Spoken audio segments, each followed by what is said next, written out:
Siendo las 7:15, le damos la bienvenida a todos y comenzamos esta jornada.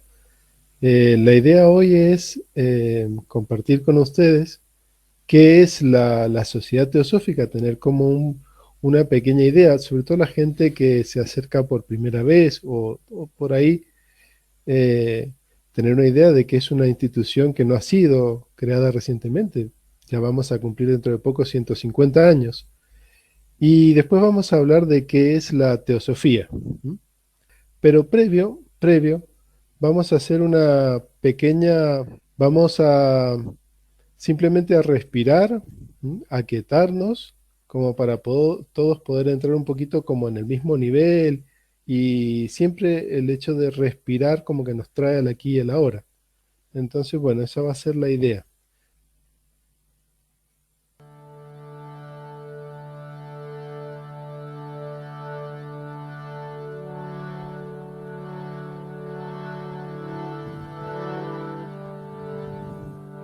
Recuerden, simplemente vamos respirando, solo respirar. Prestar atención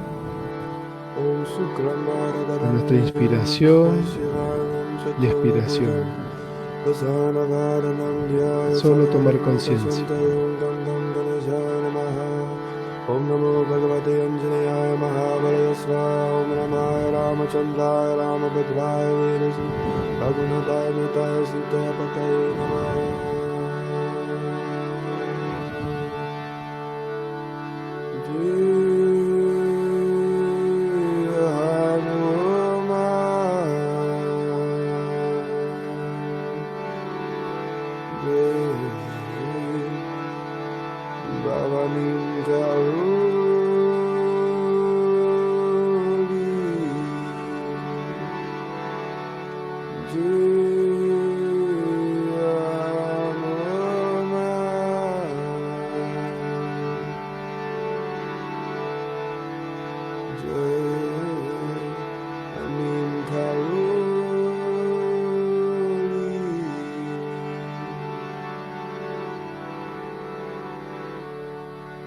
Mangalamulati Marutalangana Sakala Mangalamulani Gandana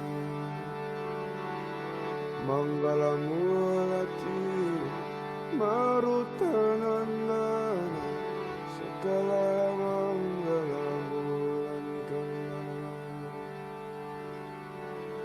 Shri Guru Charana Sarojaraje Nijamano Mukur Sudari Varanona Raghuvala Vimala Jasu Yodaya Kupalachari Mudihiro Tano Janiki Sumirana Pavana Kumara. Mi nombre es Patricio Asenjo y la coequiper, que la van a escuchar en la mitad de la charla y también en gran parte aportando ideas y aportando permanentemente, es Rosana Vázquez. En general, cuando hablamos de la sociedad teosófica, está bueno entender que es una institución que va a cumplir 150 años. Entonces les voy a contar un poquito sobre la historia de la sociedad teosófica. Todo comienza en Chittenden.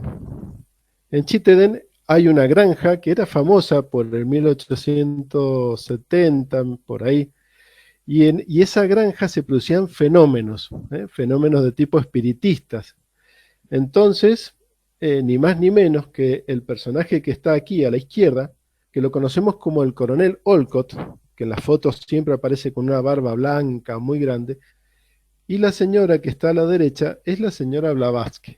¿Cómo se conocieron? Y dice Olcott ahí en el diario que la señora Blavatsky estaba por armarse un cigarrillo y él se acercó a encenderle el cigarrillo. Por supuesto que él sabía de ella. ¿Eh? ¿Por qué? Porque era un personaje conocido de aquella época, la señora Blavatsky. ¿Y qué hacía por ahí Olcott? Bueno, un poquito de historia. Olcott fue como siempre fue como un gran investigador, siempre. O sea, nosotros tenemos la idea de que Olcott está solamente, aparece en la Sociedad Teosófica, en la formación. Sin embargo, Olcott, por ejemplo, como era un gran investigador, hizo muchas investigaciones porque él era técnico agrario. Hizo muchas investigaciones sobre agricultura. ¿A que no lo sabían eso? Y de hecho, actualmente se siguen imprimiendo libros de él con respecto a esto. La última edición de un libro de Olcott con respecto a la agricultura fue el año pasado, en el 2020. Este es un aspecto un poco desconocido, uno no se lo imagina al coronel como un técnico agrícola. Pero era un hombre de, digamos, como ya de por sí una gran voluntad, una voluntad férrea, y cuando fue lo de, digamos, enlistarse en el ejército, él tuvo un accidente y tuvo que dedicarse un poco a la parte de atrás, por decirlo así, del ejército. Y era tan literalmente incorruptible este hombre que comenzaron a darle todos los casos que habían de contrabandos, todos los casos donde podía haber alguna mano turbia. Y entonces él se encargaba de investigar y aclarar todo. De esa manera se fue haciendo muy conocido y respetado. Él llega a tener cartas del ministro de Guerra, por ejemplo, de aquella época de Estados Unidos, reconociendo su trabajo, su labor, etcétera. Era un hombre literalmente incorruptible, con una voluntad férrea, estando, él decía que desde joven, siempre que estaba cerca de una costa, él se levantaba a las 6 de la mañana cuando amanecía y se metía invierno, verano, la época que fuera, al mar. Es decir, era un temple interesante, ¿no? Este individuo. Y conoce a esa mujer en Chittenden, que era la señora Blavatsky. Y por ahí Blavatsky estaría, no sé, yo no tengo buena memoria para las fechas, pero estaría cerca de los 40 años. Y uno dice, bueno, se encontró con Blavatsky. Esa Blavatsky a los 40 años, que ustedes están viendo ahí en la foto, ya había salido de Rusia, había combatido en la batalla de Mantano o Montana. Es una batalla que se fue en el ejército de Garibaldi, en la reunificación de Italia. Y ahí peleaban contra los franco-papales en aquella zona, en el norte de Roma. Y de ahí, esta mujer Blavatsky, por ejemplo, tiene un par de esquirlas, una bala, unos huesos quebrados, de la batalla aquella. Este es el personaje, imagínense, con 40 años. Ya había dado la vuelta al mundo en aquella época. Ya había conocido a su maestro. Y literalmente había estado ya anteriormente en Estados Unidos, había estado con los indios Sioux, había viajado hacia el sur con los chamanes de Centroamérica, llegó hasta Arica en aquella época. Y desde México aproximadamente se volvió a intentar ingresar en Tíbet, con 40 años. En aquella época viajaban muchas veces en barco vestidos de hombre, como se podía. Al Tíbet siempre de hombre vestido. David Neal también tiene muchas historias de esto, ¿no? Era una época muy difícil para la mujer. Imagínense ya toda una vuelta al mundo, haber batallado, ha estado en guerras. Eh, Realmente debió ser un personaje. Y ya inclusive después de que hace su segundo intento al Tíbet, está en Egipto y allí en Egipto es cuando intenta formar una asociación, intenta formar una sociedad ya en aquella época. Lo que sí no le fue bien en Egipto y su maestro la envía a Estados Unidos. ¿Mm? Y qué curioso, en Estados Unidos, en esta granja, se viene a encontrar con este personaje que le enciende el cigarrillo. Y bueno, sabemos y creemos que no existen coincidencias, ¿verdad? Todo lo que esta mujer debía tener en sus ojos, obviamente el coronel pudo reconocerla y él ha aportado siempre a la sociedad esa estructura, esa fuerza, esa continuidad. Entonces ha sido como una combinación de dos personas que se tenían que encontrar.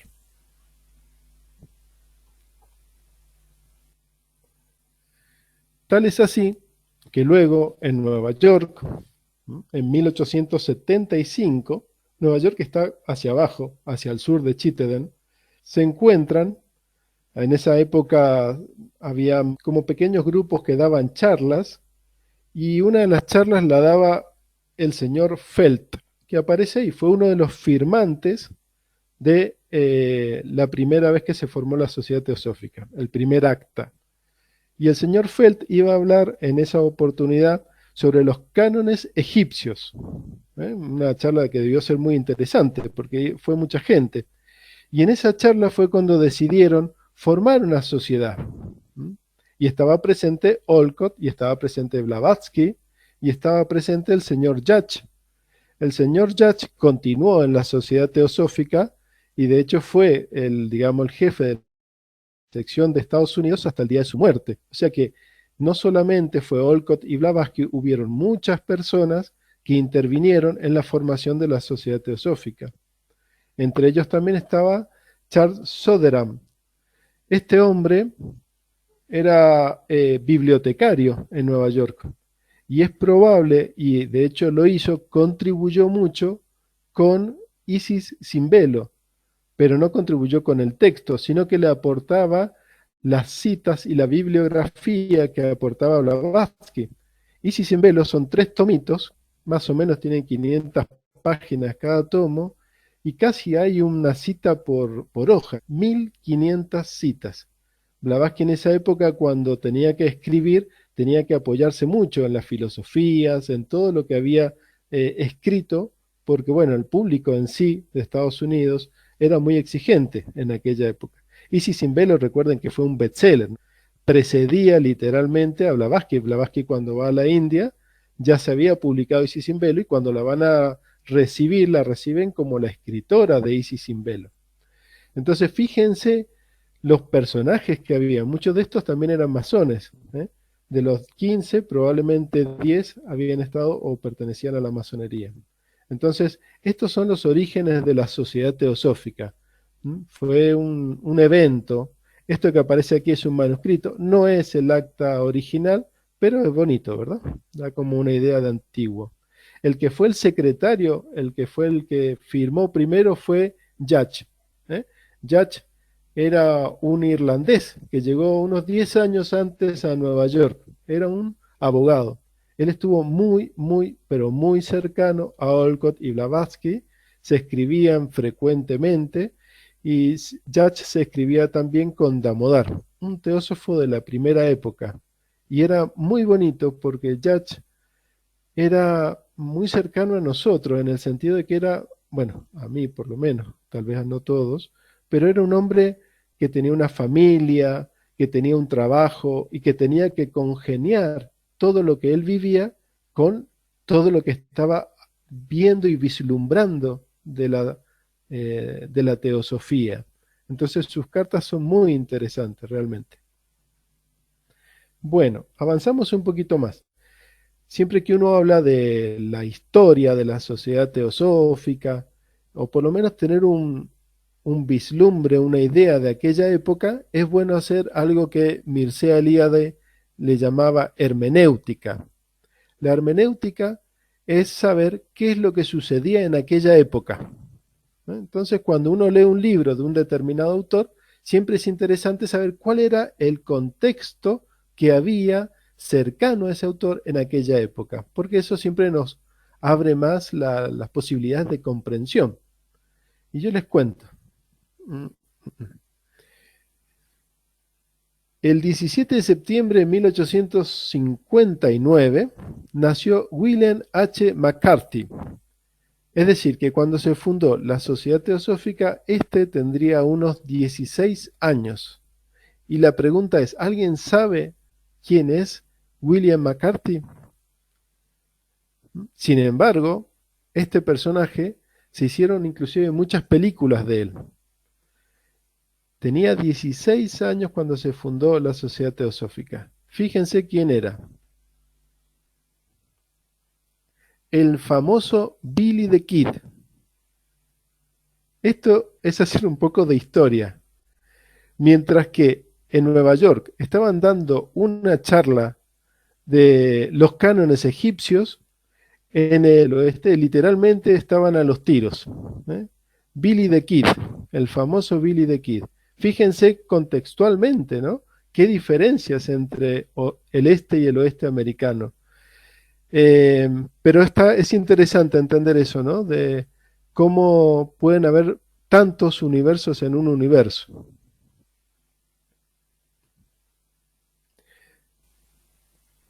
Esto es muy breve también, es contarles un poquito de los objetivos de la sociedad teosófica, porque si estamos diciendo que en el oeste estaban a los tiros, fíjense todo lo que se estaba tejiendo. La sociedad teosófica tiene tres objetivos y esto lo van a encontrar en cualquier parte, en cualquier lugar, si hacen un poquito de investigación. Y el primer objetivo, por eso quería que vieran el momento donde se estaba generando la sociedad teosófica, es formar un núcleo de fraternidad universal de la humanidad, sin distinción de raza, credo, sexo, casta o color. Yo creo que una sociedad uno tiene que juzgarla también de alguna manera, no solo por su antigüedad, sino por sus objetivos. ¿Qué es lo que queremos hacer en esta sociedad? En esta sociedad teosófica lo que queremos como primer objetivo es formar un núcleo de fraternidad. Imagínense lo que puede llegar a ser salir a la calle y que las otras personas sean como hermanos para uno. Sería algo, un mundo ideal, ¿verdad? Un mundo fantástico, algo por lo cual luchar. Creo que ese es el primer objetivo de la sociedad teosófica. Después, el segundo objetivo es fomentar el estudio comparado de las religiones, filosofías y ciencias. Y esto tiene mucho sentido. Uno a la primera dice, bueno, pero yo no tengo ganas de estudiar la religión, la filosofía. En realidad, lo que estamos buscando es algo que es natural en nosotros. Si uno quiere saber la verdad de algo, normalmente investiga en distintas fuentes. Y uno comienza a ver en las distintas fuentes ciertas cosas en común. Si todas las filosofías coinciden con determinados lugares, con determinadas cosas, si las religiones, ya sea una religión de Oriente, una religión de Occidente, coincide con determinadas ideas, nos tiene que llamar la atención, ¿verdad? Es como una manera de poder aprender esto. Es decir, Blavatsky lo que está haciendo es comentándonos, y lo que hace sobre todo Nisi Sin Velo, es, chicos, hay una fuente de sabiduría, pero hay que encontrarla. Y si ustedes investigan un poquito y comparan en distintas religiones, van a encontrar cosas en común. Y eso es sabiduría. Ahí hay una fuente de la cual nosotros comenzamos a beber. Y siempre nos ayuda el estudio comparativo. Pero esto lo hacemos inclusive en el día a día. Y el tercer objetivo es investigar las leyes no explicadas de la naturaleza y los poderes latentes en el hombre. Piensen que cuando se funda la sociedad teosófica estaba principalmente en boga el espiritismo. En Estados Unidos era tan fuerte el espiritismo que años antes la mujer de Lincoln en la misma Casa Blanca, y esto está documentado, no es que me lo esté sacando yo de la galera, hacía sesiones espiritistas porque lamentablemente un gran dolor tenían que había fallecido una hija de 4 años. Y ella hacía sesiones espiritistas. Entonces, fíjense lo que era en aquella época, ¿no? Había muchas cosas que no se podían entender. Y entonces, Blavatsky lo que decía era, a ver, no existen ni los milagros, ni la magia en este sentido. Lo que existe es una ciencia detrás, una ciencia. Y todo ahí está acompañado de leyes. Entonces hay que investigar estas leyes que todavía no han sido explicadas. Y ahí vamos a encontrar los poderes latentes en el hombre, etcétera. Es como una invitación también a tomar esto con la seriedad y el rigor científico de que no existe la magia como algo que aparece y desaparece. No, son leyes que se pueden cumplir y pueden llegar a generar o podemos llegar a comprender o podemos llegar a descubrir ciertas cosas que están latentes en el hombre, etcétera, etcétera, etcétera. Entonces, le cedo la palabra a Rosana y continuamos. Bueno, buenas noches primero. No crean que les voy a dar una respuesta cerrada con respecto a qué es la teosofía. Van a ver que ya preguntarse uno mismo qué es esto nos lleva a un mundo de de preguntas, que es un poco lo que es el camino en la sociedad teosófica. Esta primer frase, que está en el templo de Delfos, que la parte más conocida dice, que uno escucha normalmente es: hombre, conócete a ti mismo y conocerás al universo y a los dioses. Ahora vamos a ver por qué. Es la primera diapositiva vinculada a lo que es la teosofía. Gina Rajarasa decía que la teosofía es la ciencia de la vida y el arte de vivir. Por un lado, nosotros sabemos que la teosofía es la base de todas las religiones. Entonces, si es la base de todas las religiones, ¿por qué no es una religión, no? También ofrece una filosofía que hace posible que uno pueda comprender la vida. Esta de todo lo que leí es lo que más lo vi como completa, ¿no? Demuestra la justicia y el amor que dirige la evolución, considera la muerte como un cambio en la existencia sin fin, abre las puertas a una vida más amplia y esplendorosa, devuelve al mundo la ciencia del espíritu, enseñando al hombre a conocerse a sí mismo y a la vida que lo rodea, a descubrir cómo realizar una transformación en sí mismo, conectándose a los niveles más profundos de la existencia. La teosofía en realidad no es un cúmulo de creencias para creer, sino es como la vida misma que nosotros tenemos que ir transitando en nuestro diario vivir. Tal vez a veces se confunde cuando al ver la teosofía aplicada en tantos mundos, como, pasame por favor, Pato, como en la religión. Ahí está.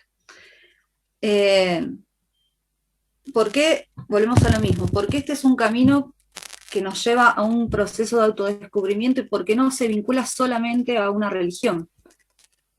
La palabra religión, o sea, viene del latín religio, que es obligación o atadura moral.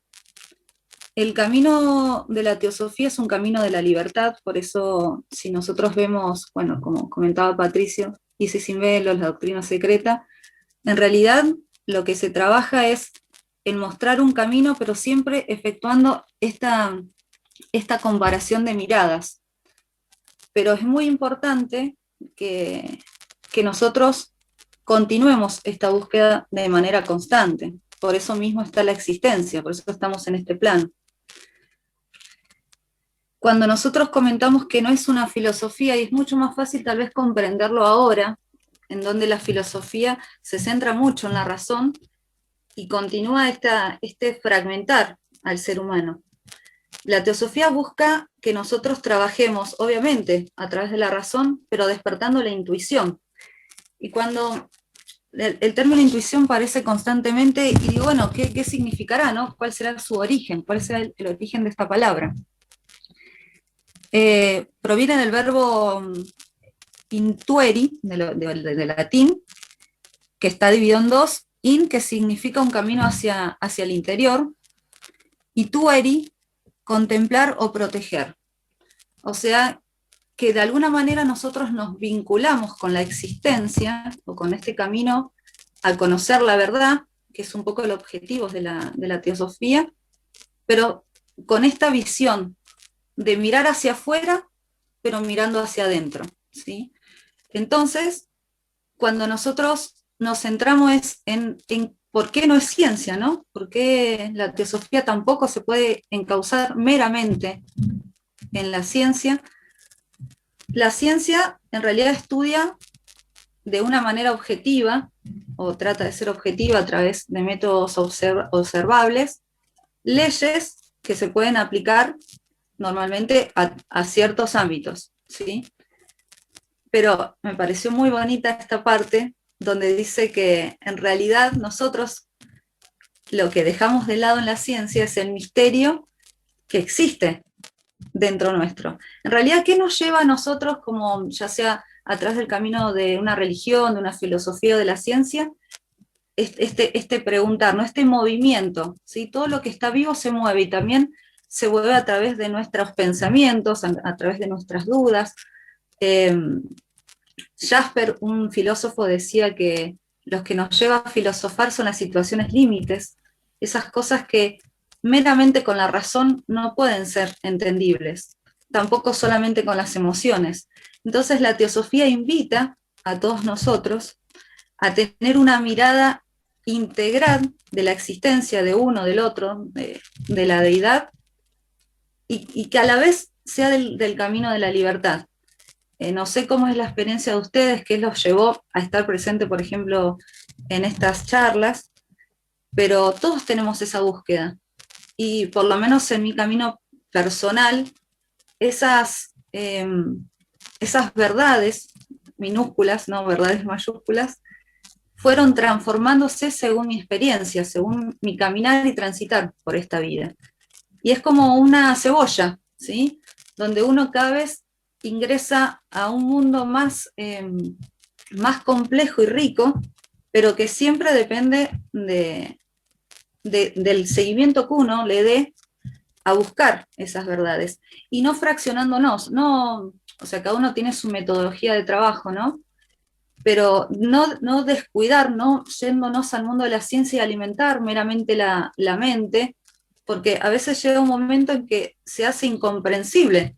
O sea, hablar del infinito, o sea, podemos hablar, pero no lo comprendemos. Entonces, ¿cómo hacemos para nosotros decir, lo que estoy leyendo es cierto, llevarlo a nuestra propia realidad, ¿sí? Un poco también el objetivo de todos estos ciclos, todas las charlas que vamos a compartir entre nosotros, no es que haya un orador traidor de la verdad, sino que haya una construcción colectiva. Cuando era muy chica leí esa frase que está ahí arriba: todos nacemos originales y morimos siendo copias. La verdad me impactó fuertemente, y lo que yo en lo personal me enriquece constantemente en la teosofía, que es un poco cómo funciona la institución, además de esa búsqueda individual que es necesaria.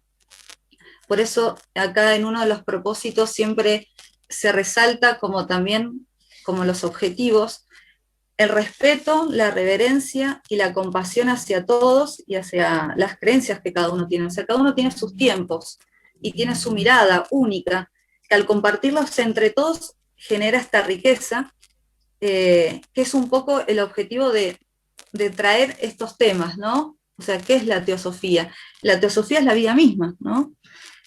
Cómo cada uno de nosotros llega a ella en la vivencia es un camino personal, pero la riqueza existe o está presente si nosotros podemos compartir sin temor, porque acá no es como nadie está equivocado, ¿sí? Cada uno tiene sus tiempos y sus vivencias, de crecer juntos con respecto a todos los temas que se van a ir trabajando durante los ciclos. Y dentro de este propósito, nos llaman justamente para que esta frase que me impactó a mí en el momento que lo leí, para que nuestra muerte no nos lleve siendo copia de otros, es tomar con responsabilidad, que eso es algo meramente personal, cada búsqueda, ¿sí? O sea, ser activos en este camino que nosotros denominamos teosofía, y que podamos de alguna manera unir nuestra mente, nuestro corazón y nuestro hacer en cada cosa que vamos trabajando en conjunto. Me gustaría, ahora que entre todos, ¿sí?, teniendo en cuenta estos disparadores, compartamos, ya sea qué es lo que a ustedes los llevó a empezar estas charlas, ¿sí?, o qué conceptos tenían o tienen acerca de la teosofía. Religión, en principio, muchas veces se dijo que era volver a unir o reunir y todo eso.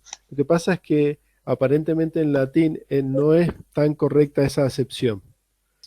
Nosotros tenemos un poquito la idea de religión como unir, pero eso es un poco una visión romántica que hay. Religión tiene más que ver con estas partes un poquito más de seguimiento de la ley, por decirlo de alguna manera. ¿Mm? Por eso no es una religión la teosofía. Claro, es que también el impulso, o sea, cuando uno ve qué te lleva una religión, qué te lleva a hacer a la filosofía, qué te lleva a la ciencia, eh, la parte mística puede ser ese unirse con, ¿sí? Pero la religión, que es un conjunto de dogmas y creencias. Entonces, dentro del conocimiento que nosotros estamos trabajando, compartiendo, hay un momento en que uno no puede cuestionar, ¿sí? O sea, no sé si alguno de ustedes pertenece a una religión, pero hay los que se denominan dogma de fe. Entonces, de alguna manera, o sea, ese deseo de unirse con la verdad, unirse con la deidad, queda empañado con hasta acá llegas vos, ¿sí? Hay una dependencia con, por ejemplo, los sacerdotes, las escrituras. Las escrituras antes no estaban en acceso como ahora. Había un grupo de eruditos que compartían las lecturas y el pueblo escuchaba de manera pasiva. Entonces, en esa actitud no es que las religiones sean malas, sino que también está en la actitud que uno se vincula con ellas, desde mi parecer, ¿no? Después, ¿qué dice?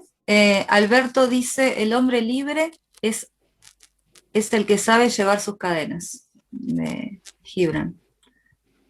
Un texto muy interesante de Albert Einstein sobre ello. Universo, un ser humano en una parte del todo llamado por nosotros universo, una parte limitada en tiempo y en espacio.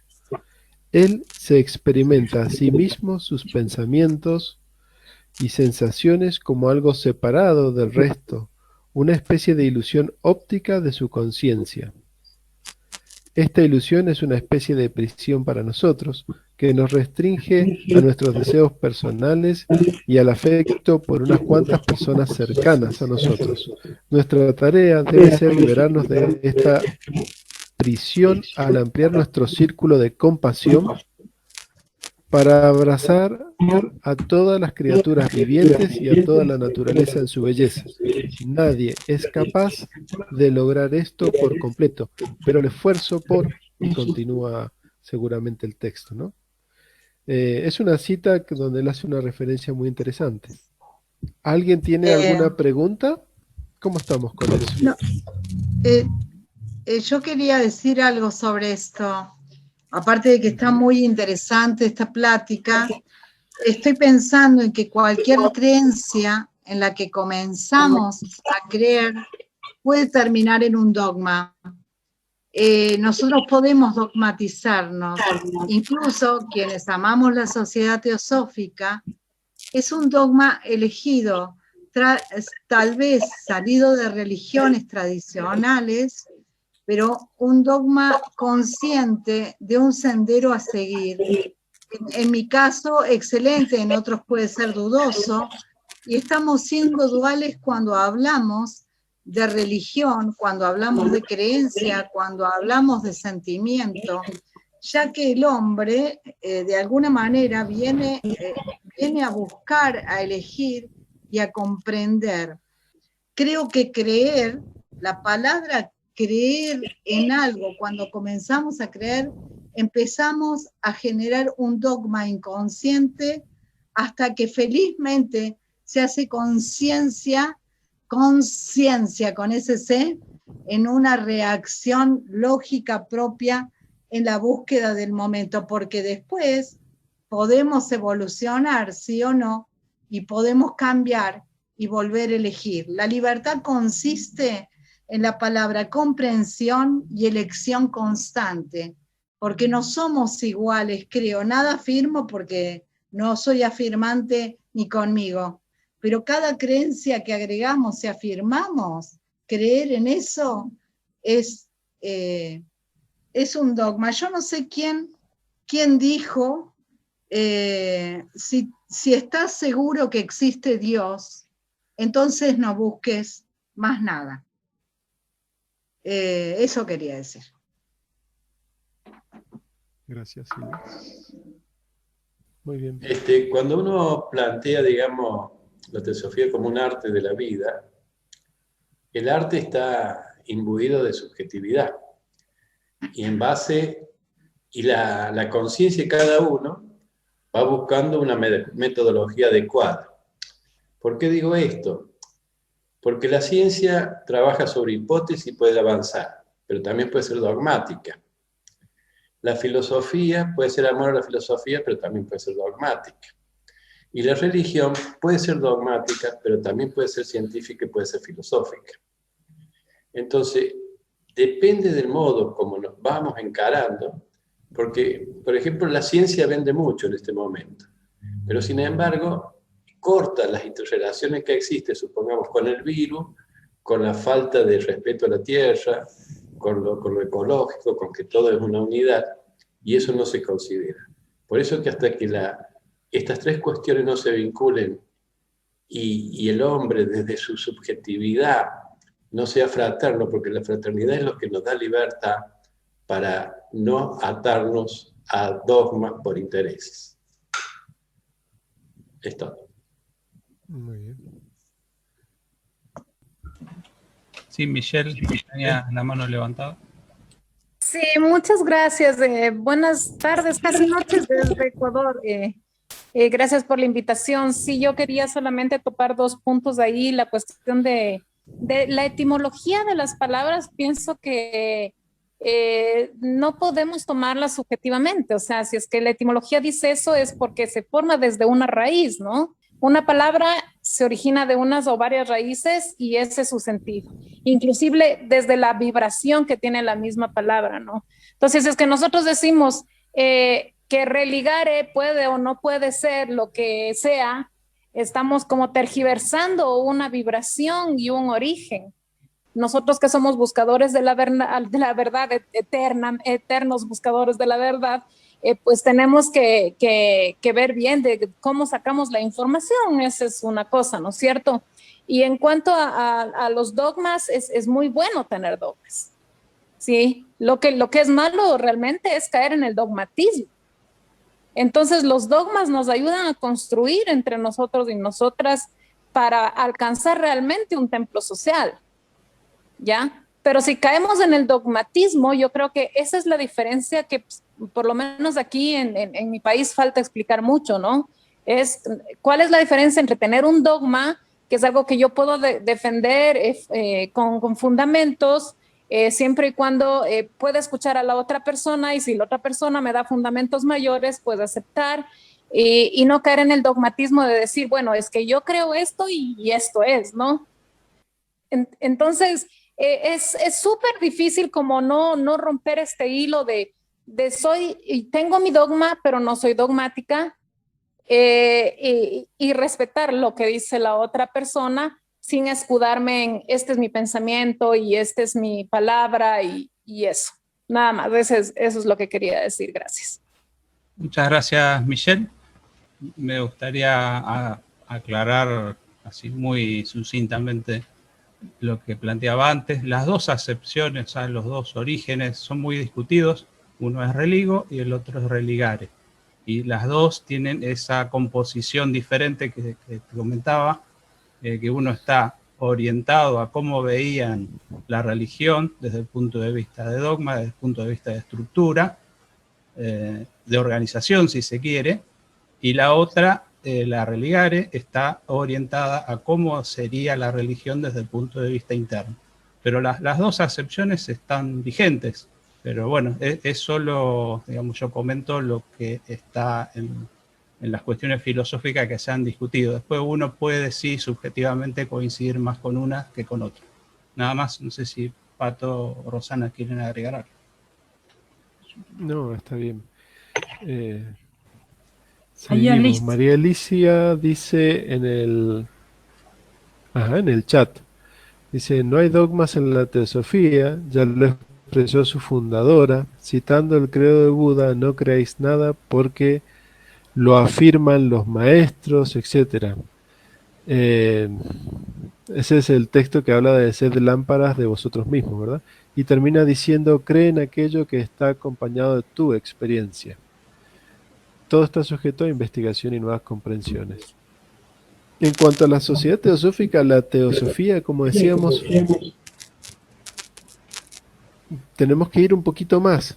Y es una concepción por ahí muy individual que se construye y se va construyendo, pero que no está en el uso de la razón, del entendimiento, de la mente como la solemos manejar, como habitualmente manejamos.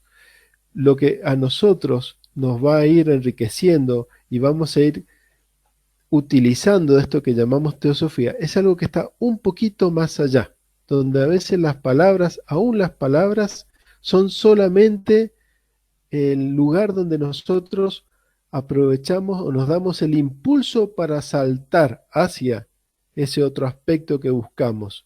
Y ese otro aspecto que buscamos es un poco lo que creemos por ahí que es la teosofía. ¿M? Está más cercano a lo vivencial y al corazón que a veces a las palabras mismas. Sí, Sí, no, un poquito María Alicia dijo lo que yo pensaba, que yo considero o me acerco a la teosofía pensando que justamente no es un dogma. Soy una ferviente admiradora de Madame, comulgo diría, con todas las ideas de ella, primero lo que he leído, que Isis, la doctrina secreta, el libro del silencio, soy como una autodidacta de ella, y ahora descubrí este grupo y bueno, que estoy feliz de poder compartirlo.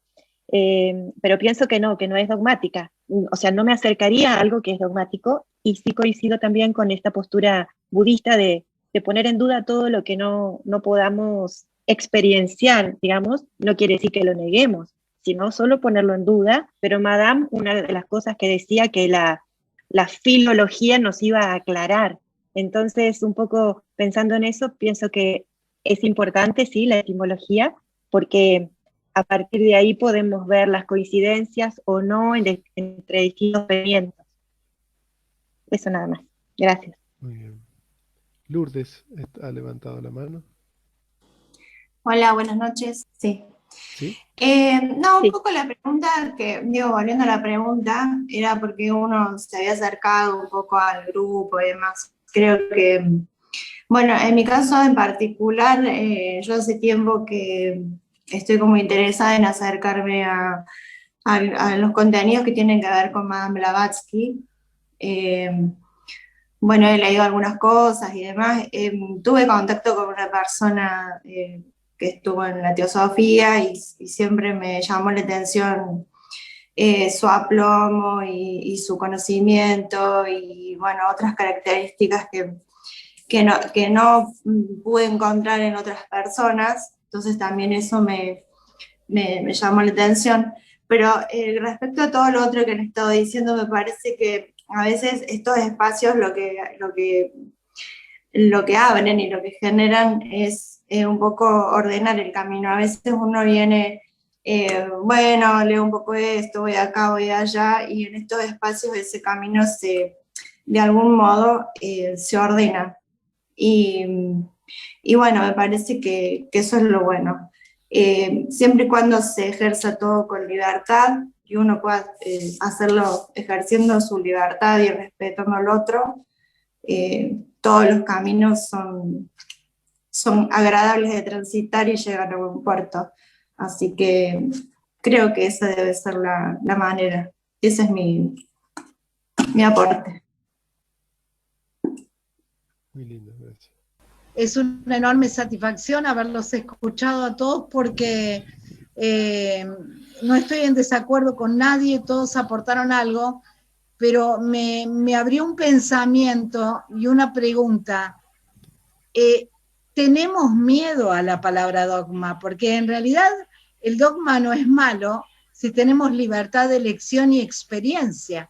Estamos eligiendo algo, estamos comprendiendo algo, y mientras sepamos que nuestra mente está abierta para un día salir de ese espacio y crecer más, la palabra dogma no es algo prohibido. Hay que ver, alguien dijo algo del diccionario, y está tan interesante el tema.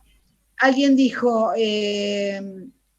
también que el no creer en nada o el no poder creer también termina siendo, desde el lugar propio, un dogma y un camino a seguir. Que no le tengamos miedo a la palabra, que podamos afrontarla, que podamos comprender y que podamos elegir, sin afirmar nada, por supuesto.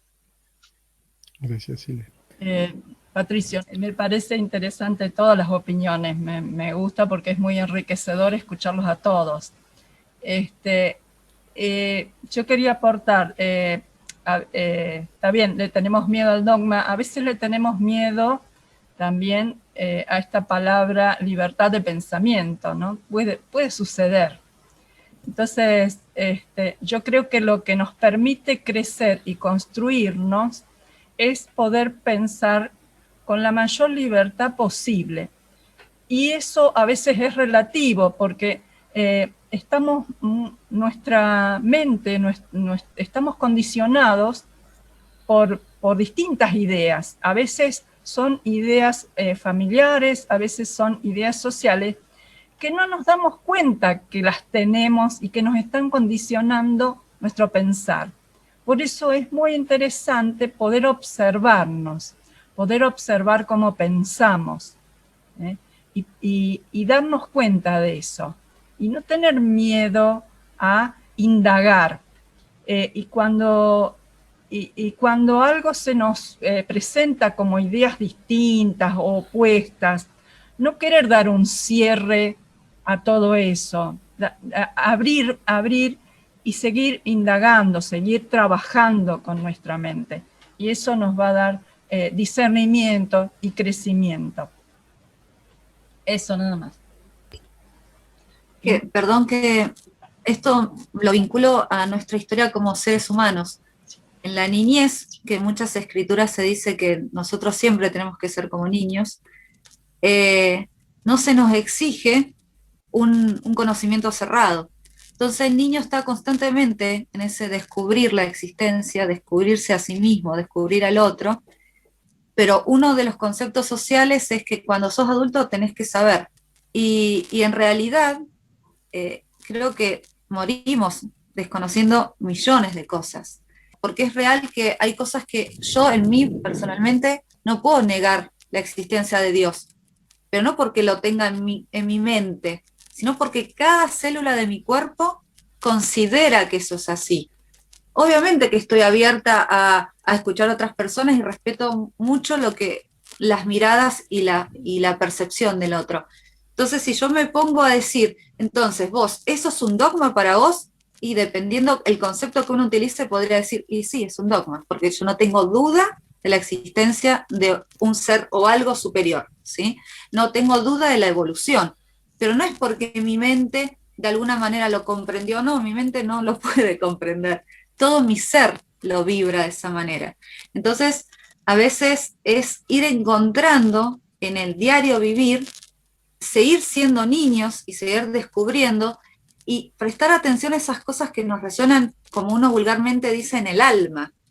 Y continuar alimentándonos, y creo que sí, sin miedos. O sea, cuando uno empieza a descubrir esto, qué es ser mujer, qué es ser varón, hay cosas tan diarias que tenemos como encasillado, que significa ser esto, que lo que la teosofía invita es que constantemente, mientras que estemos vivos, estemos en movimiento, pero de una manera integral, no solamente con la mente, sino con la mente, nuestra intuición, nuestro sentir, nuestro vivir, creo yo, ¿no? En lo personal. Muy bien. Yo quería agregar algo con relación a la pregunta de inicio, de que nos había hecho acercarnos un poco, porque cada vez que uno menciona esto, se ve reflejado en los demás y los demás se ven reflejados en uno, ¿no? Hay momentos donde ocurren en nuestras vidas noches oscuras, ¿no? Como se dice por ahí, la noche oscura del alma, que sí o sí vamos en una costumbre, en la vida, en una rutina. Hay un momento donde la vida le dice detente y le pega un sacudón, una patada, y lo lleva a uno a sufrir mucho y también a buscar otras formas de encarar la vida y ciertas situaciones, ¿no? Yo creo que eso es muy clave y hay personas que en ocasiones ante estas preguntas o desafíos de sufrimiento intenso, pues se entregan a lo externo, a distracciones externas, alcohol, muchas cosas. Y bueno, en otros momentos uno se plantea, bueno, quizás eso sea una solución momentánea, que dure unas horas, unos minutos, pero a la larga no trae nada.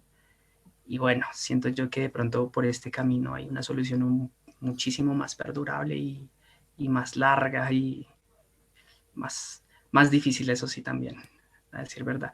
Pero bueno, quería solamente compartir esto. Muchas gracias. Gracias, Camilo. Yo creo que Camilo dijo algo muy bonito y también podemos quedarnos con esa sensación, ¿no? De ese camino que se abre, que a veces no es tan grato como uno quisiera, a veces es más doloroso, pero qué camino interesante y qué propuesta bella. Yo lo dejaría ahí, si les parece, y ya los invito a la próxima reunión que se va a hacer el próximo martes, ya saben, el mismo Vaticanal, a la misma hora, a las 19:15, y se va a hablar sobre la unidad de vida. ¿eh? Y entonces seguimos indagando, hay que continuar, como decíamos, no podemos detenernos. Se va a hablar sobre el espíritu, la materia y temas súper interesantes que hay que ir entrando en esos temas de a poquito y bueno, hacerse uno con ellos. Por mí, yo creo que podemos cerrar agradeciéndoles a todos la participación y nos vemos, si Dios quiere, entonces, entre comillas, el próximo martes.